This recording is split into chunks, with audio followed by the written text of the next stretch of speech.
26 जनवरी की परेड में आपको बैक्टीरियन ऊँट भी नज़र आएंगे और इनकी सबसे खास बात है कि इनमें डबल हम्प होता है। ये जो ऊँट है इनमें डबल हम्प होता है और यही इनकी सबसे खास बात होती है। और ख़ास तौर से पहली बार 26 जनवरी की परेड में ये हिस्सा बने हैं। और ये जो ऊँट होते हैं ये दुनिया की उन ऊँट प्रजातियों में से एक हैं जिनकी पहचान 2 हम्प से होती है। ये ऊँट कठोर जलवायु और अत्यधिक ठंडे हाई ऑल्टीट्यूड एरिया में रहते हैं। लद्दाख में ये जो खास किस्म के ये जो ऊँट हैं ये पाए जाते हैं। और इनकी सबसे बड़ी पहचान जो है, जो इसमें 2 हम्प हैं, यही इन ऊँट की सबसे बड़ी पहचान है। और ख़ास तौर से ये 6 से 7 फीट लंबे होते हैं और इनका जो अगर हम वेट की बात करें तो 6000 से 1000 किलोग्राम तक का हो सकता है।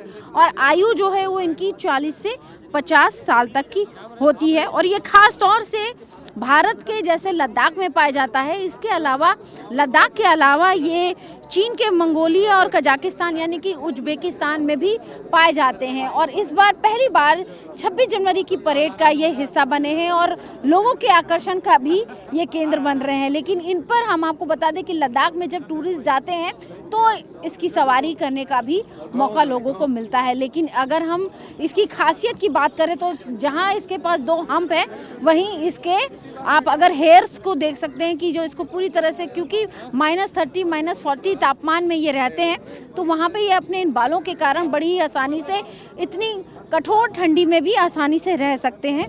और इनका इस्तेमाल जो है वो वज़न ढोने के लिए भी किया जाता है। और रेशम मार्ग यानी कि पहले जो सिल्क रूट होता था, बहुत पुरानी मैं बात बोल रही हूँ आपको, कि सिल्क रूट जब होता था, जब व्यापार किया जाता था सिल्क रूट से, तो उस समय भी इन ऊँट का जो कि इन ऊँट का बैक्टीरियन ऊँट का भी इस्तेमाल उस सिल्क रूट पे व्यापार के काम के लिए किया जाता था। यानी कि उस ज़माने से लेकर आज तक ये जो है हमारी प्राचीन सभ्यता का भी हिस्सा बने हुए। और आज भी ये जो ऊँट हैं ये लद्दाख में पाए जाते हैं और भारतीय सेना के साथ ये कदम से कदम मिलाते हुए 26 जनवरी की परेड में कर्तव्य पथ पर नजर आएंगे। खास बात यह है कि लद्दाख के इन ऊँट की जो पहचान इनके नाम से भी की जा रही है।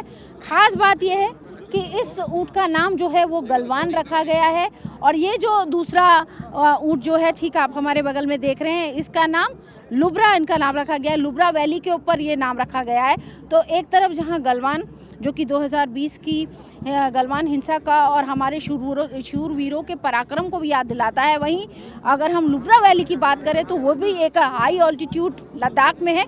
उसके नाम पर इन घोड़ों का, इन ऊँटों का जो है वो नाम रखा गया है। वीडियो जर्नलिस्ट वीरेंद्र मौर्य के साथ अंजू निर्वाण, TV9 भारतवर्ष।